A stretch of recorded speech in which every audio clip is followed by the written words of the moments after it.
Bismillah, walhamdulillah, wa salatu wassalamu ala rasulillah, wa ala alihi wa sahbihi wa man wala. Assalamu alaikum wa rahmatullahi wa barakatuh. Alors, suite à la demande de certains résidents, beaucoup de résidents, qui m'ont demandé comment faire, quelles sont les références, comment faire pour bien progresser en radiologie, pour bien m'organiser, quelles sont les références à avoir, quelle est la méthode à suivre, à entreprendre. Alors, je le dis d'emblée, il n'y a pas de méthode bien donnée. Alors, il n'y a pas de méthode efficace par excellence. Vous pouvez vous renseigner auprès de vos seniors, de vos aînés, sur la façon et la méthode qu'ils ont entrepris. En tout cas, moi, je vais vous donner la mienne. Et c'est pourquoi j'ai intitulé la vidéo « Conseils et astuces pour bien progresser en radiologie ». Et ce n'est que mon expérience, ça ne veut pas dire que c'est la bonne, ni que c'est la plus efficace. Et de deux, ça c'est la première chose. La deuxième, c'est que cette vidéo est destinée aux résidents algériens, donc parce que je connais le système de radiologie dans ce pays, le système de pédagogie, le programme d'enseignement, donc je peux en parler. Donc cela ne veut pas dire que c'est pas valable pour d'autres. Ça peut l'être, mais en tout cas je vais donner mon avis et mon expérience calquée sur le programme algérien. Donc, et avant de commencer tout ça, je dois vous parler de principes de base à avoir. Avant de commencer tout apprentissage en radiologie, vous devez avoir les 4 principes de base fondamentaux. Le premier principe, c'est la mémoire. Cette mémoire est votre ennemi juré. Considérez-la comme telle. Donc, ne jamais faire confiance à sa mémoire. Si vous avez appris une chose, notez-le. Ne vous dites pas que je l'ai retenu, c'est bon. Dans 2 mois, vous allez l'oublier. Et vous direz que purée, il y a 2 ans, j'étais meilleur que ça. Donc oui, écrivez. Toute chose que vous retenez, que vous apprenez, écrivez-le. Notez-le. D'où le deuxième principe qui est les notes. Ces notes seront votre investissement à long terme. Dans 6, 8, 10 ans, vous aurez oublié tout ce que vous aurez lu, mais il restera vos notes. Ces notes-là vous serviront.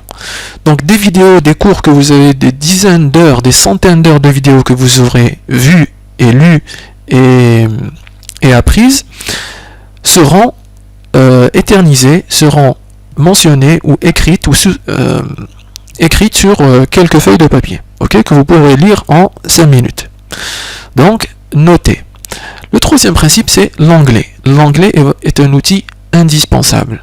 Donc, si vous êtes juste francophone ou arabophone, ou peu importe votre langue native, il faudra apprendre l'anglais. C'est en faisant la radiologie que j'ai appris un peu l'anglais médical. Vous n'êtes pas censé comprendre l'anglais littéraire, lire les Guardians et tout, mais c'est de l'anglais médical dont je parle et c'est un outil indispensable car quand vous tomberez sur un dossier difficile que vous ne trouverez pas de référentiel francophone, vous allez vous orienter vers des références anglophones ou anglo-saxonnes. Donc l'anglais, mettez-vous-y et c'est très important. Le quatrième et dernier principe, c'est la pratique, le terrain. Tout ça, tout ce que vous ferez, tout ce que vous entreprendrez comme formation, comme apprentissage, comme lecture, comme vision de conférence, etc., ne servira à rien si vous ne vous appliquez pas sur le terrain, si vous ne vous pratiquez pas, et si vous ne faites pas de dossier dans votre service. Donc, la pratique, c'est le moteur de toute cette machinerie. Donc c'est comme si vous aviez une Rolls-Royce avec un habitacle très confortable, très luxueux, et où il y a tout avec une tôle magnifique, une peinture luisante et tout ce que vous voulez comme luxe, mais si vous n'avez pas la clé de contact, si vous n'avez pas le moteur, vous n'avancerez pas et vous ne ferez pas de chemin. Donc, il faut savoir, après avoir dit ça en introduction, qui m'a coûté quand même 5 minutes, il faut savoir que l'apprentissage en radiologie, vous avez 2 volets. Un volet théorique et le volet pratique. Donc dans ces 2 volets, je vais vous donner quels sont les différents types de références. Dans les volets théoriques, vous avez les livres, vous avez les cours écrits ou les cours sous forme de vidéos ou de conférences, et vous avez aussi les posters et les articles et certains sites qui regroupe cours, vidéos, articles, posters comme Radiopédia. Et pour le volet pratique, vous avez les dossiers radiologiques que vous ferez dans votre service et vous aurez les cas cliniques. Alors, on va détailler ces références une à une. Pour le volet théorique, plus précisément les livres. J'entends par livres les livres encyclopédiques. Et dans chaque spécialité, on a généralement des livres phares et des livres références encyclopédiques qui vont traiter de toute la sous-spécialité dans sa globalité et dans ses détails. Il y a l'imagerie thoracique de l'adulte et de l'enfant, coordonnée par Antoine Khalil, qui est une référence. Il y a l'imagerie thoracique de l'adulte de Philippe Grenier. Dans le domaine de la neuroimagerie, vous avez la neuroimagerie diagnostique de Jean-Louis Dietmann ou la neuroimagerie pathologie de l'encéphale de Jean-François Meder. Dans l'imagerie de la colonne vertébrale et de la moelle, vous avez l'ouvrage couronné par sous la coordination de Frédéric Lecouvert et Jean-Louis Dietmann. Pour l'urinaire, vous avez les 2 tomes d'Olivier Hélénon. Pour l'imagerie de l'abdomen, vous avez Valérie Villegrin. Pour le musculo-squelettique en première année, ce qui vous intéressera, puisque vous ne ferez que les pathologies générales, ce sera l'imagerie musculo-squelettique, pathologie générale d'Anne Cotin. Et lorsque vous allez vous intéresser aux articulations, aux pathologies loco-régionales, cet ouvrage sera intéressant si vous vous intéressez par exemple aux pathologies isolées du genou, de l'épaule, de la cheville, etc. Alors que les pathologies générales vont plus traiter des rhumatismes inflammatoires, des gouttes, des pathologies générales, des myélomes, etc., des tumeurs. Pour l'imagerie de la femme, il y a les ouvrages références de Marc Bazot, et pour l'ORL, il y a pour l'os temporal la série en 6 volumes de Francis Veillant, et l'imagerie dentaire sinusienne et maxillofaciale de Duverneuil, Martin Duverneuil. Donc ça, c'est les livres. Ce que je n'aime...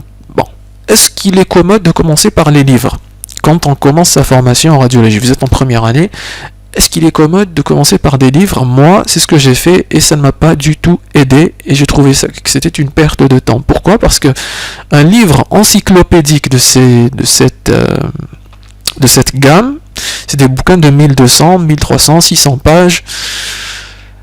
Ça va vous donner beaucoup d'informations, énormément d'informations. Et comme c'est des livres encyclopédiques dans lesquels on est censé tout trouver, et qu'on est débutant, et qu'on n'est pas censé tout savoir, on va s'y perdre, et on ne va rien retenir. Moi, comme j'ai une mémoire de petit poisson rouge, je ne retiens absolument rien. Il faut vraiment que j'aille étape par étape, que je retienne, que je répète, que je refasse, pour pouvoir retenir. Donc, commencer par des livres, on m'avait dit qu'en 2e année, tu veux faire de la neuro, tu lis le Dietmann, et ensuite on vient faire des vacations, alors que c'était une erreur. J'avais lu tout le Dietmann, Villegrin, je l'avais lu en totalité, mais bon, j'avais une orientation, c'était bien synthétisé et tout, mais quand j'étais face à une lésion, vous différenciez adénome, HNF, donner manger un petit pic, bon, j'arrivais pas à faire la part des choses, par exemple, pour ce qui est de l'imagerie hépatique.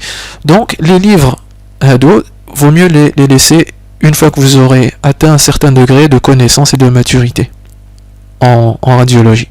Donc, vaut mieux ne pas commencer par les livres de type encyclopédique. Et vous verrez pourquoi. Parce que c'est vraiment, on donne tellement tout qu'on finit par ne rien retenir.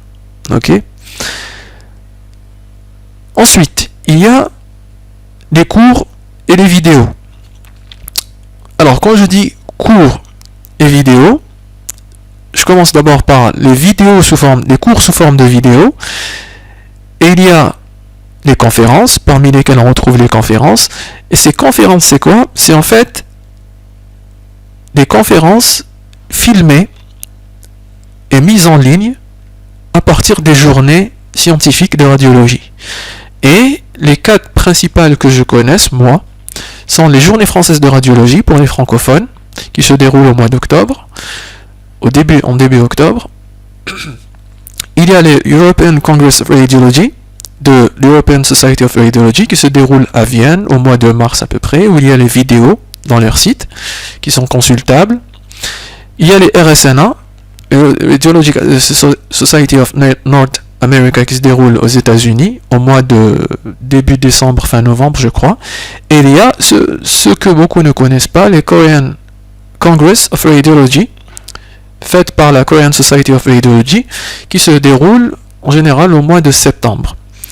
Et donc, dans les sites, ces sites, vous retrouverez sauf pour la RSNA, je crois, mais dans les 3 sites ados, vous trouverez les vidéos généralement disponibles. Sauf pour la GFR, je crois qu'ils ont annulé et stoppé les vidéos qui datent d'après 2012. Mais bon, vous les trouverez chez vos collègues sur disque dur et tout, où vous allez vous les partager entre vous. Ensuite, pour les vidéos, les cours sous forme de vidéos, il y a des vidéos basiques et très simples et simplifiées du professeur Mamdouh Mahfouz, qui est un Égyptien et qui donne des cours sous forme de vidéos de radiologie qui traitent des différentes sous-spécialités en radiologie qu'on retrouvera dans le site de la Scientific Society of Radiology of Egyptian Radiology. C'est la SSR égyptienne. Dans le site, vous trouverez toutes les vidéos classées par sous-spécialité, par thème, etc. Et ce sont de magnifiques vidéos pour les débutants. Donc, si vous êtes vierge en radiologie, si vous êtes une page blanche en radiologie, si vous ne connaissez rien en radiologie et que vous voulez débuter par exemple en domaine d'ORL, il n'y a rien de mieux que de commencer par les vidéos de Mamdouh Mahfouz, car il a le don de simplifier des notions complexes. Si, par exemple, beaucoup m'ont parlé de l'anatomie du larynx, la radioanatomie du larynx, allez voir la vidéo de radioanatomie du larynx du professeur Mamdouh Mahfouz, et vous verrez qu'elle est très simplifiée. Ce n'est pas exhaustif, c'est certes, mais ça vous permet d'avoir une bonne longueur d'avance pour pouvoir ensuite attaquer les vidéos JFR ou les articles ou les livres ou les bouquins spécialisés en le domaine. Et vous avez également des vidéos cours de Radiopédia. En fait, Radiopédia, oui, ils ont des cours, sauf qu'il faut s'inscrire. Et pour nous, pour les pays du tiers-monde, malheureusement, enfin heureusement pour ce qui est de Radiopédia, heureusement qu'ils ont établi une certaine liste pour lesquels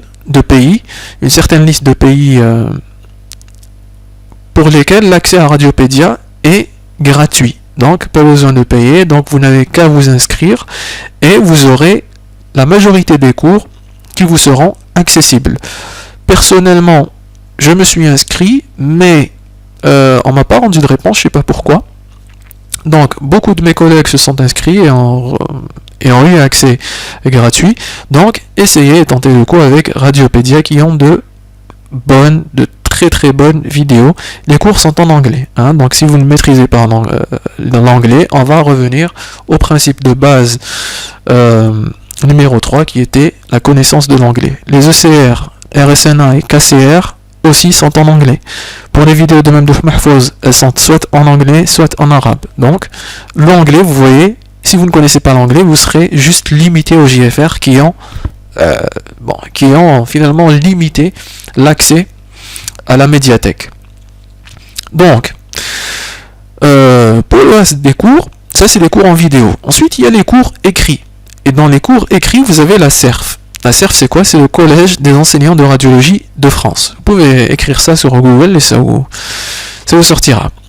Donc, la CERF assure soit des cours par écrit, qui sont excellents, et l'avantage des cours du CERF, c'est que ça répond au programme des internes, c'est-à-dire des résidents en radiologie de France. Donc, ça répond au programme annuel des internes en radiologie de France. Donc, c'est très bien structuré et l'enchaînement est bien étudié et bien pensé. Et vous avez des vidéos du CERF qui sont pour la plupart des conférences JFR et que vous retrouverez dans le CERF. Et ensuite, vous avez les cours écrits du site Radiology Assistant. Alors, c'est un site qui a été fait par des Hollandais, si ma mémoire est bonne, alors que Radiopédia, c'est un site qui a été fait par des Australiens. Donc, Radiology Assistant est un site qui a été fait par des Médecins Sans Frontières hollandais, des anciens Médecins Sans Frontières, et qui offre des cours juste magnifiques, exceptionnels. Donc pour le cours des cancers du rectum, c'est un cours juste magnifique. Les cours des fistules anales, des entéro-IRM, ils sont juste magnifiques, extraordinaires. Et il y a une application, ça c'est un site, et il y a une application téléchargeable sur smartphone que j'ai téléchargée.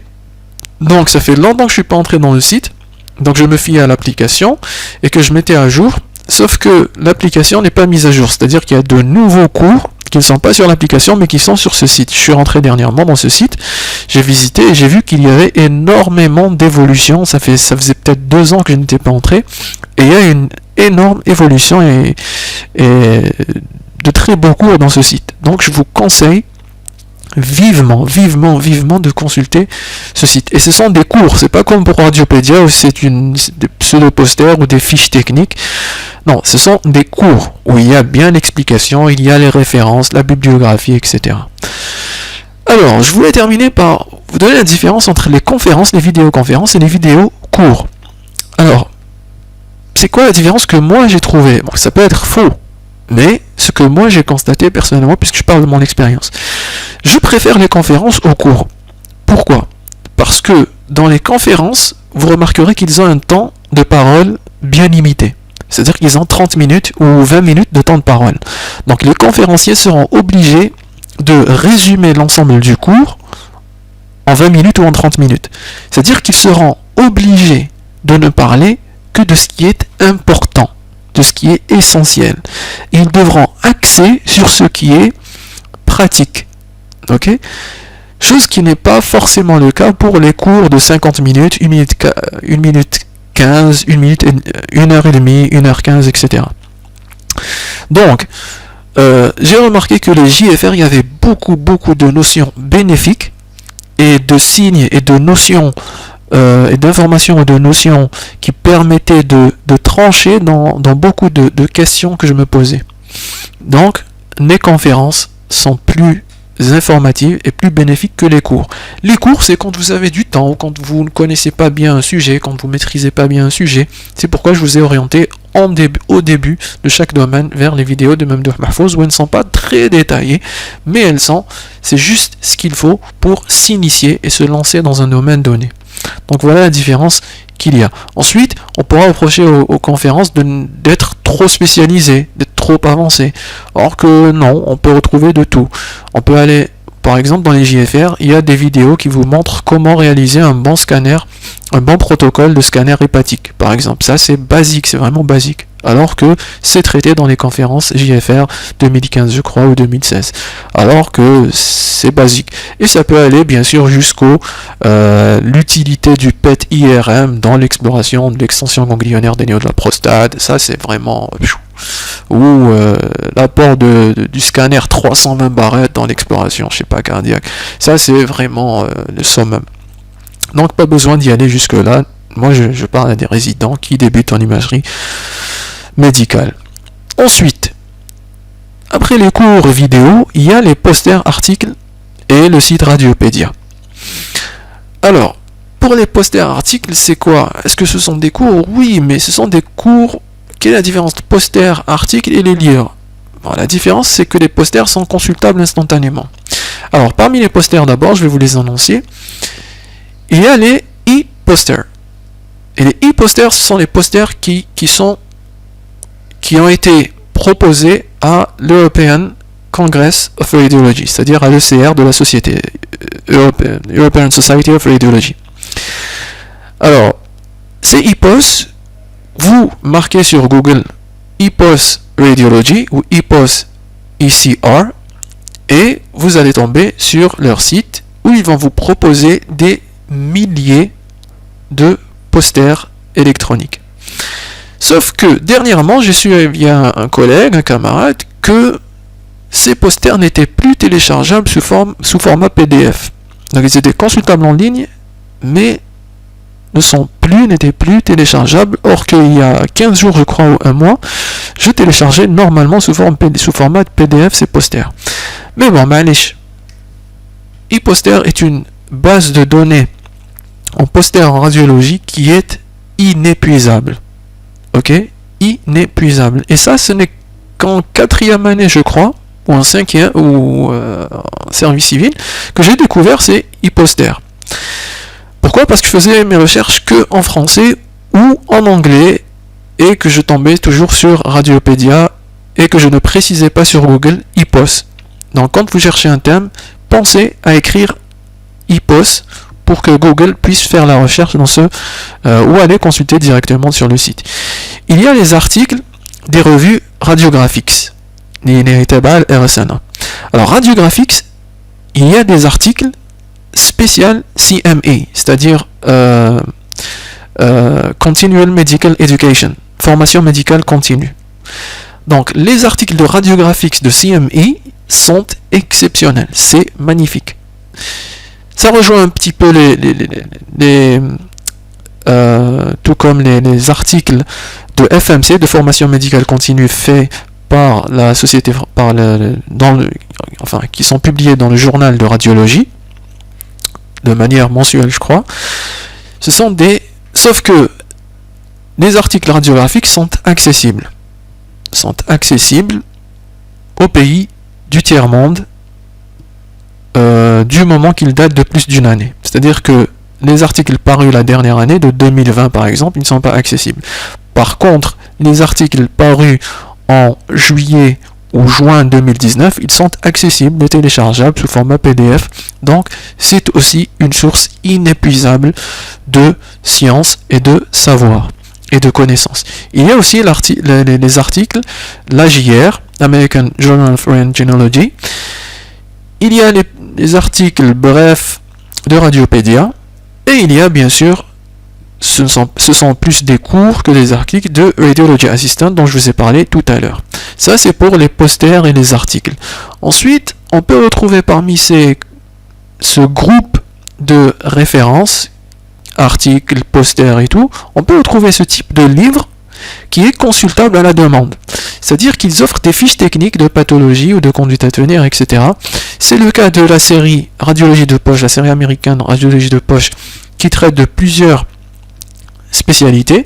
Bon, la série, c'est la radiologie de poche, les 100 principaux diagnostics. Et ensuite, vous avez les 100 principaux diagnostics en imagerie vasculaire, en ostéo-articulaire, os-temporale, tête et cou, abdomen, urgence traumatique, sein, obstétrique, pédiatrie, gynécologie, en fait, tout.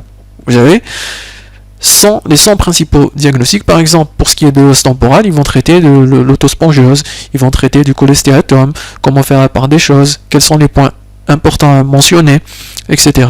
Du paraganglium tympano-jugulaire, etc. Ok ? Et pour chaque spécialité, ils vont traiter des 100 principales pathologies, et c'est important pour quelqu'un qui débute en radiologie. Et lorsque vous serez à un stade plus avancé, vous passerez de ces 100 principaux diagnostics à la série Diagnostic Imaging, DI. Et cette série Diagnostic Imaging, c'est pratiquement le même principe que la série Radiologie de poche, sauf que ce n'est pas une série Radiologie de poche, c'est une série Radiologie de bibliothèque. Ok, c'est des livres de 1200 pages, 1300, de 600, 700 pages, etc. Donc ça va traiter en détail les pathologies sous une forme de fiche, très agréable à lire, très rationnelle, logique. Ils vont donner l'épidémiologie, l'histologie, les points clés en imagerie, les aspects typiques, les aspects atypiques, les traitements adéquats, les éventuelles conduites à tenir. Par exemple, le best-seller dans les Diagnostic Imaging, c'est le Diagnostic Imaging du cerveau cérébral, qui est dont l'auteur est Anne Osborne, qui est une américaine spécialisée en neuroimagerie. Par exemple, en pratique courante, vous faites un dossier et vous tombez sur une masse kystique de la FCP cérébelleuse et vous hésitez entre un astrocytome pilocytique et un hémangioblastome, car il y a un nodule qui se rehausse. Et là, vous n'avez pas le temps de faire de la neuro, par exemple, de lire le Dietman, vous allez directement, vous ouvrez Diagnostic Imaging, vous allez lire l'astrocytome pilocytique, vous allez lire les caractéristiques, vous voyez le diagnostic différentiel où vous allez retrouver l'hémangioblastome, vous allez lire la fiche technique de l'hémangioblastome et vous ferez les signes cliniques et vous verrez les signes radiologiques compatibles avec tel ou tel diagnostic et pourquoi pas les signes en faveur de tel ou tel diagnostic. Donc ça, c'était pour les posters, les articles et les livres qui font office qui sont consultables instantanément et à la demande. Ensuite, après le volet théorique, il y a le volet pratique. Et le volet pratique, il y a inévitablement les dossiers radiologiques. Quand je dis dossier radiologique, c'est le service. C'est le dossier que vous faites au service, en présence ou pas du senior. Donc, quand vous allez commencer, vous allez sûrement faire les dossiers avec votre senior, votre maître assistant, votre résident major. Voilà, les dossiers radiologiques sont importants. Plus vous faites de dossiers, plus vous allez retenir des choses, ne serait-ce que l'aspect normal. Le fait déjà de retenir l'aspect normal, quand vous faites l'imagerie ORL par exemple, c'est tellement bourré en anatomie que lorsque vous trouvez quelque chose d'inhabituel, vous remarquerez d'emblée le hic, la pathologie ou le problème. Déjà, ça vous facilitera de reconnaître l'aspect normal du pathologique. Ensuite, décrire le pathologique, ça c'est une autre paire de manches. Donc, plus vous ferez de dossiers, plus vous resterez dans le service, plus vous apprendrez. Ensuite, après les dossiers radiologiques, il y a les cas cliniques. Et dans les cas cliniques, qu'est-ce qu'il y a ? Il y a plusieurs références pour les cas cliniques, c'est-à-dire pour faire les cas cliniques. Alors, sur ces références, il y a d'abord les applications ou les sites consultables. Parmi les applications qui offrent des cas cliniques, commentés, etc., c'est Radeos. Si vous ne le connaissez pas, bon, pour moi, l'application ne marche pas, je ne sais pas pourquoi, je suis obligé d'entrer dans le site. Radeos est une application, un site qui vous offre des cas cliniques, des dossiers radiologiques qui est très riche et qui sont très bénéfiques, avec des commentaires qui sont bénéfiques. Diagnologique également, vous offre des cas cliniques consultables soit par application, soit sur le site, et Radiopédia, les cas cliniques de Radiopédia que pas mal ne connaissent pas. Donc vous avez le site Radiopédia, une certaine rubrique cas cliniques, Radiology Cases, et qui sont consultables et commentés. Et vous pourrez même faire vos cas cliniques, mettre les cas cliniques que vous avez aimés dans les favoris, et ils seront enregistrés dans votre propre compte. À part les applications, il y a les groupes Facebook. Vous pouvez, il est important et très utile de traîner dans les groupes Facebook qui partagent des images radiologiques et des diagnostics. Et parmi les groupes les plus fréquentés, les plus actifs, jusqu'à qui va de dizaines à des centaines de publications par jour, c'est Radiology Golden Points and MCQ. Alors, c'est un groupe fait par, je crois, un Pakistanais, Imran Jindani. Bon, l'avantage de ce groupe, c'est qu'il est très actif. Mais l'inconvénient, personnellement, je trouve que ça manque de discussion. C'est-à-dire que c'est plus dans la rubrique de une image, un diagnostic.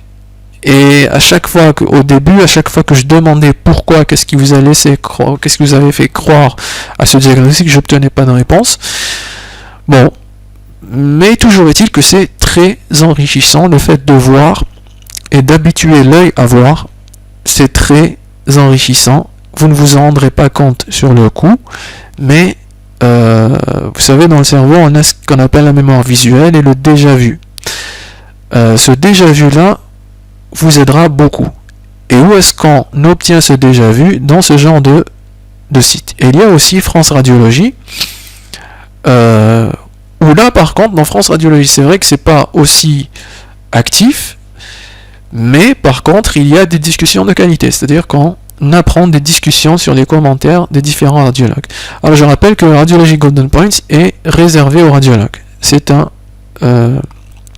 groupe spécialisé et réservé, consacré que aux radiologues. Ensuite, il y a dans les groupes Instagram, par exemple la Fondation Rothschild, ont créé un groupe Instagram ou une page Instagram où ils traitaient de cas cliniques de neuroimagerie ou d'ophtalmologie, ok, ou de radiologie ophtalmique ou oculaire, orbito-oculaire. Donc c'est important à connaître. Et dans toujours la rubrique cas cliniques, il y a les différents bouquins qui traitent de cas cliniques. Il y a des bouquins dédiés aux cas cliniques, Radiology Cases, et qui peuvent traiter soit de la radiologie générale, des cas cliniques de radiologie générale, soit de radiologie spécialisée, comme des cas cliniques spécialisés dans l'imagerie génito-urinaire, dans l'ostéo-articulaire, dans les urgences, la gynécologie, gastro-intestinale, tête et cou, etc. Donc, ça, c'est les références à avoir. Donc, en fait, pourquoi je dis tout ça? Pourquoi je vous donne tout ça? Jusque-là, je n'ai fait que vous donner les références possibles que vous avez, que vous devez avoir en tant que radiologue et que vous serviront durant le reste de votre carrière.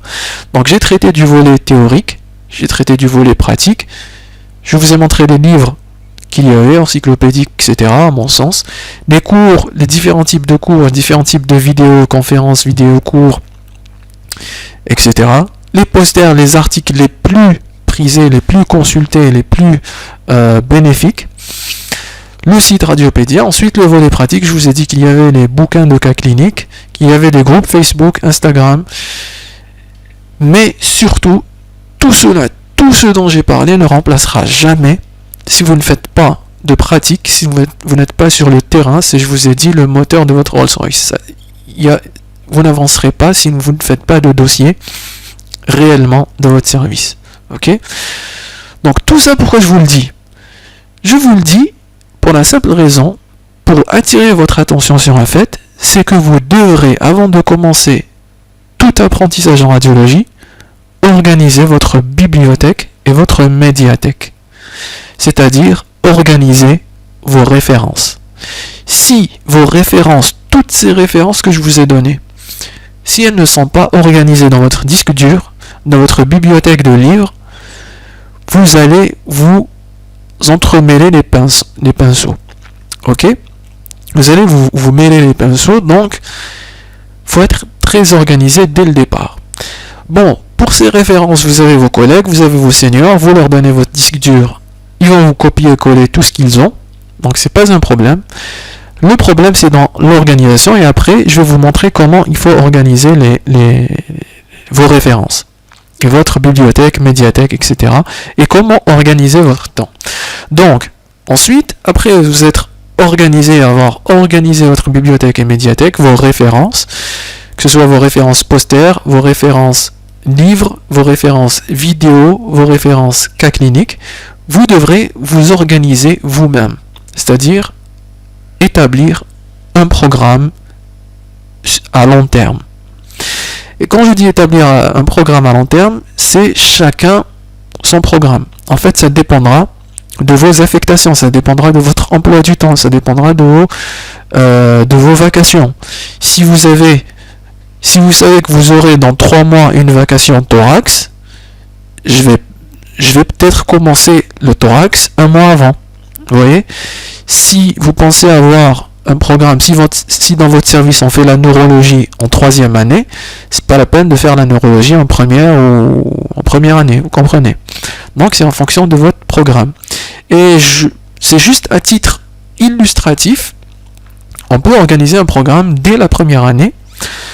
Par exemple, je vais faire 2 mois de thorax. Je vais commencer, je sais que j'aurai une vacation de scanner spécialisé ou pas en thorax, mais allez, je vais faire 2 mois de thorax. Puis je vais faire 1 mois de digestif, puis 2 mois de foie, hépatique, 1 mois de pancréas, rate, péritoine, 1 mois d'uro, imagerie urologique, puis 3 mois de neuro, 3 mois de tête et cou. Et vous voyez que je vais du plus simple. Cela ne veut pas dire que le thorax est simple. Quand je dis simple, c'est qu'il y a très peu de moyens d'explorer le thorax. Le thorax, on l'explore que rarement en IRM ou en écho. Donc, ça vous fera thorax, il n'y a que le scanner, donc ça vous fera vraiment un axe bien particulier à entreprendre et à adopter. Donc le thorax, c'est bien de commencer par le thorax, d'autant plus cette pandémie Covid, on fait que du thorax ces temps-ci. Donc ça serait intéressant. Le digestif également. On fait beaucoup de coloscan, d'entéroscanner, peu d'entéro-IRM ou d'IRM du tube digestif. Ça existe peu. Donc, privilégier les sujets du plus simple au plus compliqué. Le foie, par contre, il y a le scanner, il y a l'IRM, le pancréas également, l'uro aussi, il y a le scan, l'IRM, l'écho, etc. La neuro, par contre, c'est de l'IRM. Et l'IRM en neuro, il y a les séquences à connaître, il y a les réglages à connaître, il y a l'anatomie à connaître, c'est compliqué. La tête et cou également. Il y a l'IRM, il y a le scan, il y a l'anatomie. C'est très compliqué et complexe l'anatomie et la sémiologie enfin. 3 mois de musculo-squelettique, etc. Pour ceux qui ont pour programme le musculo-squelettique, bon, le programme en Algérie de première année, c'est l'ostéo-articulaire. Déjà, c'est pas le musculo-squelettique, parce que le musculo-squelettique traite aussi des tendons, des muscles, etc. Nous, on fait de l'ostéo-articulaire. Et je trouve qu'il est dommage de consacrer toute une année pour de l'ostéo-articulaire, et si au moins on faisait tout l'ostéo-articulaire. Non, on fait que la pathologie générale et la pathologie tumorale. Donc, c'est vrai qu'il est bien d'étudier son programme, mais il ne faut pas que ce programme vous ampute du reste de votre formation. Donc, intéressez-vous au reste de la formation. Je trouve que 1 an à amputer d'une carrière, d'un cursus d'un résident en radiologie, c'est beaucoup par rapport à ce qu'il attend. Donc, vous pourrez organiser tout ça, et si vous organisez de la sorte, vous aurez fait le tour de l'imagerie de votre spécialité en à peine 2 ans, ou 2 ans et demi au maximum. Car lorsque vous rentrez, par exemple, vous allez faire de l'écho, principalement. Les 6 premiers mois, les 5 premiers mois de votre résidence, vous allez faire de l'écho, donc je ne m'attends pas à ce que vous vous mettiez au thorax et tout. Donc 2 ans et demi, 2 ans maximum, pour faire le tour de la question. Et cette formation, cet apprentissage, ce programme que vous serez donné, devra être votre ligne de conduite de base. C'est-à-dire que rien ne devra vous faire chavirer de votre programme. Ça doit être une ligne de base continue, c'est-à-dire que vous devrez être régulier sur ce programme. Donc 2 mois de thorax, tous les week-ends vous ferez des journées pleines de thorax, de vidéoconférences et tout. Vous devrez garder le rythme. Si vous fixez 3 heures par jour, vous devrez garder le rythme. À vous de voir. Donc il faut que ce soit une ligne de conduite de base qui est indépendante totalement de votre de vos vacations ou de votre programme hospitalier. Donc même si vous êtes affecté en neuro, oui, vous allez lire la neuro, mais vous allez lire des posters de neuro, pas des vidéos. Maintenant, je vais vous montrer, je vais vous proposer comment faire pour adopter cette ligne de conduite de base et quelles sont les références à entreprendre. Quand je dis programme de base, ligne de conduite de base, et quand je dis faites-vous un programme, c'est par rapport aux vidéos. Ok ? Donc, tout ça pour vous dire que en commençant, quand vous commencez, vous allez certes être confronté à un programme qui est chargé. Vous aurez votre pratique courante, vos vacations, et comme vous serez en général des mineurs, des juniors, vous aurez très peu de responsabilités par rapport au compte rendu, par rapport à l'établissement des dossiers. C'est vrai, vous allez devoir faire vos dossiers, puis le senior viendra les corriger, mais quand vous ferez vos dossiers, vous allez vous aider des posters et des articles Radiopédia. Ok ? Pardon. Donc vous allez vous aider des posters et des articles scientifiques pour pouvoir vous aider dans l'établissement, la rédaction et l'établissement des comptes rendus de vos dossiers. Et ensuite, vous allez apprendre avec le résident senior si les conditions s'y prêtent, bien sûr, parce que ce n'est pas vraiment le cas. La ligne de base, ce sont les cours vidéo. Et je vais vous montrer après les références vidéo, principalement les vidéos JFR. Ensuite, pour les cours vidéo, je vous ai dit que pour débuter, par exemple en thorax, vous allez voir les vidéos de Mamdouh Mahfouz. vous allez les voir et vous allez noter les points importants. Puisqu'il va traiter de la globalité, il ne donnera pas beaucoup de points importants. Il donnera les axes que vous pourrez retenir facilement de mémoire. Ensuite, dès que vous allez vous donner environ 1 semaine à 15 jours maximum pour le thorax Mamdouh Mahfouz. Ok? Ensuite, une fois que vous aurez terminé les vidéos de Mamdouh Mahfouz, vous allez vous attaquer et passer aux vidéos JFR.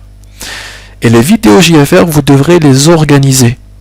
Les organiser de 2000, c'est pas par année. Ne les organisez pas par année, c'est une mauvaise méthode. Vous allez les organiser, vous avez les JFR qui vont de 2004 à 2019. Il y a des centaines de vidéos. Vous allez les organiser par titre, par appareil ou par pathologie, par exemple pathologie tumorale, pathologie bronchique, pathologie inflammatoire, pathologie générale, etc. Puis vous allez les organiser, vous allez écrire sur chaque vidéo le titre exact de la conférence, l'année de la conférence et le conférencier, c'est-à-dire le radiologue spécialisé qui l'a présenté. Ok? Et je vais vous montrer comment j'ai organisé la chose. Pourquoi? Pour ne pas vous perdre et vous allez faire des résumés, etc. Donc, ça c'était pour le volet théorique. Les livres, quand est-ce que vous allez... je vous conseille de lire les livres lorsque vous aurez terminé votre programme de base. Lorsque vous aurez fait le tour de l'imagerie, il sera opportun d'aborder les livres. Par exemple, lorsque vous aurez fait le tour de l'imagerie thoracique, là vous pourrez, par exemple, aller lire Antoine Khalil, imagerie thoracique de l'adulte et de l'enfant, et il y aura toujours un plus à avoir, ne serait-ce que par la structuration des idées. Jusque-là, vous aurez fait les choses séparément. Lui, dans les bouquins, vous allez les trouver très bien structurés, bien synthétisés, bien organisés, etc. Donc ça va vous aider à structurer les choses. Ok? Donc les livres, je vous déconseille de commencer avec. Et vous allez me dire que si je fais le thorax, 2 mois de thorax à plein temps, ensuite je vais faire 1 mois de digestif, lorsque j'arriverai au foie, à l'hépatique, je vais oublier ce que j'ai fait au thorax, dans le thorax. C'est vrai. Et c'est pourquoi je vous ai dit qu'il fallait noter et faire des résumés de chaque vidéo, de chaque cours. Et en parallèle, entre le thorax et le digestif, et entre le digestif et le foie, vous allez devoir faire des livres de cas cliniques qui traitent du thorax. Donc lorsque vous aurez fait le tour complètement du thorax, et vous passerez au digestif, de temps en temps vous ferez des cas cliniques de thorax. Quand vous êtes au service, vous allez vous demandez à vos collègues s'ils ont des cas intéressants de thorax à faire, vous allez les faire.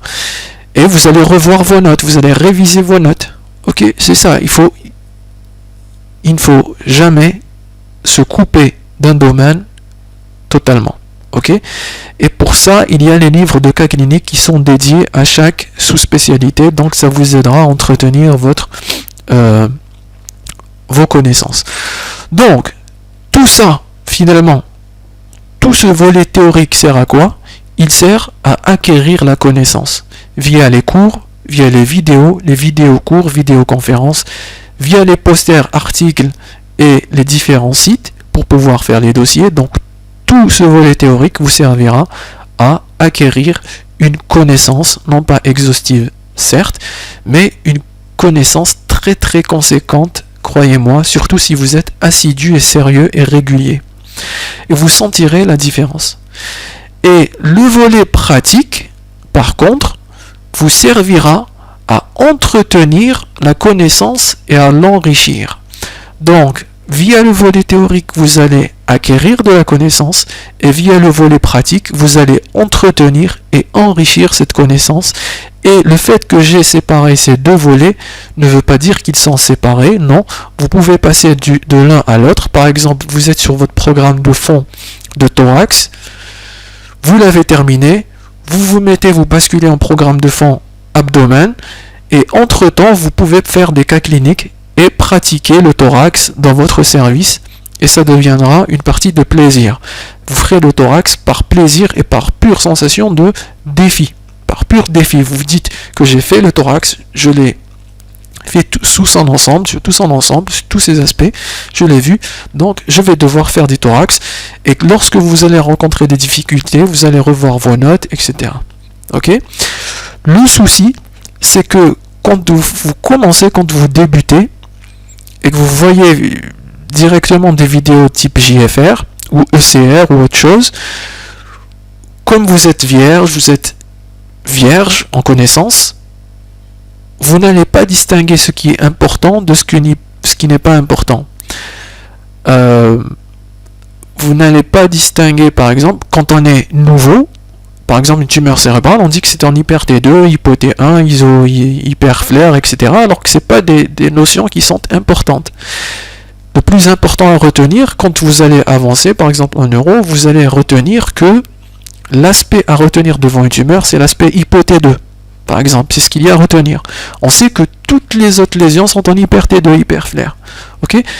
Ce type de distinction, vous ne les aurez pas au début. C'est pourquoi je vous ai dit de voir Mamdouh Mahfouz, car il vous donnera les notions générales et globales. Et une fois acquises, vous pourrez passer au JFR, ou ECR, ou RSNA, ou KCR. Ok? Donc, le volet théorique pour acquérir la connaissance, le volet pratique pour entretenir cette connaissance, soit par la pratique quotidienne dans votre service, soit par des cas cliniques qui vont entretenir et maintenir éveillé vos centres de mémoire. Et je vais vous montrer avant de passer à ma bibliothèque, à ma bibliothèque en fait. Je vais vous montrer cette courbe. Alors cette courbe est appelée le confidence curve en anglais. Ça signifie quoi? Ça signifie, en français c'est la courbe d'assurance. Je ne sais pas comment on traduit confidence, c'est le degré d'assurance ou de confiance en soi. Ça exprime en fait le degré d'assurance que vous avez ou de confiance en soi qu'on a au fil du temps d'apprentissage. Et ça concerne tous les domaines de connaissances possibles et imaginables. En fait, vous allez remarquer que quand vous êtes au temps zéro, au premier jour de votre domaine, vous aurez conscience, vous prendrez conscience que vous ne connaissez rien et que vous êtes au stade zéro de confiance en soi. Ensuite, il se passera quelques mois et vous allez atteindre un pic de confiance en vous qui va vous dire que c'est bon. Je vois pas pourquoi ces prétendus référents en neuroradiologie hésitent entre une méta et un glioblastome. C'est quand même évident que c'est une méta. Et vous serez à ce degré de stupidité. Vous croirez à un certain, avec orgueil et désinvolture, que vous savez tout, alors que vous n'êtes qu'à quelques mois de votre apprentissage. Et ensuite, le temps est ce qu'on appelle le sommet de la stupidité. I know everything. Et vous verrez qu'avec le temps, vous allez réaliser que plus vous voyez des choses, plus vous lisez, plus vous documentez, vous allez remarquer que vous ne saviez rien et que vous ne connaissiez rien. Et là, jusqu'à ce que vous désespériez et à ce que votre morale soit à plat et que vous disiez finalement, je n'y arriverai pas. Finalement, c'est trop compliqué, je ne sais pas comment les autres font. Comment les autres y arrivent, pourquoi pas moi, et vous aurez cette impression que vous n'êtes rien dans ce domaine. Et cette impression, je l'ai toujours moi je l'ai toujours. Et c'est justement une sensation qui torture, qui est très désagréable. Mais vous aurez quand même le mérite de savoir que vous ne savez pas grand-chose. Et ça vous poussera à aller de l'avant et à faire des efforts dans l'apprentissage. Et ensuite, avec le temps, quelques années, 5, 6, 7, 8 ans, vous verrez que votre courbe de confiance va augmenter et va aller en augmentant jusqu'au stade d'expert. Et c'est pourquoi, par exemple, vous voyez que un radiologue généraliste, par exemple, vous lui soumettez un dossier, il vous dit, bon, ça c'est typique, c'est tel diagnostic, c'est typique, bon, il n'y a pas photo. Alors que si vous le soumettez à un expert en la matière, c'est-à-dire en imagerie par exemple ORN, il vous dira, bon, c'est compliqué, je suis pas sûr. Et ensuite, vous direz, comment ça se fait que cet expert soit dans le doute et que l'autre, qui n'a même pas 3 ans d'expérience, soit aussi sûr de lui? Alors, la réponse est simple, c'est que l'expert a tellement vu de cas et a tellement lu d'articles qu'il sait faire la nuance et sait faire la part des choses et n'est pas toujours sûr de lui puisqu'il a vu tellement de choses, tellement de surprises qu'il devient réticent dans ses conclusions. Mais c'est pertinemment là où il est sûr et là où il ne doit pas être sûr, là où il faut rassurer, là où il faut émettre des doutes. Alors que l'autre, celui qui a été sûr de lui, peut-être, il aura vu une seule fois dans sa vie ou lu un article où il y avait les mêmes images du dossier qui lui a été soumis, donc il sera sûr et vous dira non, c'est ça, j'ai lu ça une fois dans un article, c'est bon, c'est ça, il n'essaiera pas à discuter. Alors ça explique, cette courbe explique ces comportements, et ces effets-là, ces hauts et ces bas, sont appelés les effets de Dunning-Kruger effect. Donc Dunning-Kruger effect, c'est la courbe confidence curve, donc ne soyez pas trop confiant et sûr de ce que vous faites. Remettez toujours en question et en doute vos réflexions et acceptez la correction, acceptez que quelqu'un d'autre vous corrige, même s'il est plus jeune que vous. Hein, la radiologie, en fait, il n'y a pas d'âge. Bon, même au service et pendant ma pratique, plusieurs fois, je demandais des avis des mineurs et des juniors, et souvent ils avaient raison et pas moi. Donc, toujours demander des avis et toujours accepter la discussion. Et voilà tout. Maintenant, je vais passer au disque dur et comment organiser vos disques durs et vos vidéos.